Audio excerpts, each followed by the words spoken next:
L'utilisation du bois énergie comme source d'énergie renouvelable pour des réseaux de chauffage urbain ou des industries est en plein développement depuis 15 ans en région Centre-Val de Loire, ce qui contribue à diminuer les émissions de CO2 par substitution à l'usage d'énergies fossiles comme le fioul. Les plaquettes forestières qui alimentent les chaudières collectives et les industries proviennent d'arbres coupés en forêt lors d'interventions sylvicoles destinées à améliorer ou renouveler les forêts. La coupe s'effectue selon un mode d'exploitation spécifique dit par arbre entier.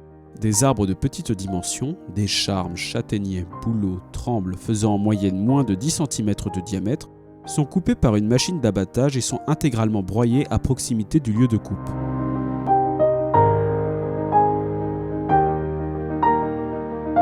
Les branches et les feuilles sont bien plus concentrées en éléments minéraux que les troncs. Les bois laissés au sol après la coupe vont se décomposer et assurer un retour des éléments minéraux au sol ainsi que la croissance des nouveaux plants. Le bois mort permet donc le maintien de la fertilité des sols, mais aussi de divers habitats pour la biodiversité.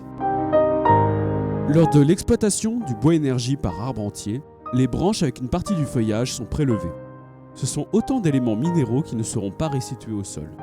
Ces pertes affectent la fertilité du sol, surtout sur des sols déjà pauvres, de texture sableuse à limoneuse, et impactent aussi la biodiversité forestière, dont un quart des espèces dépendent du bois mort. Pour que le bois énergie soit vraiment durable et bénéfique à la gestion forestière en permettant des coupes utiles à la sylviculture, les coupes doivent être raisonnées et des précautions doivent être prises.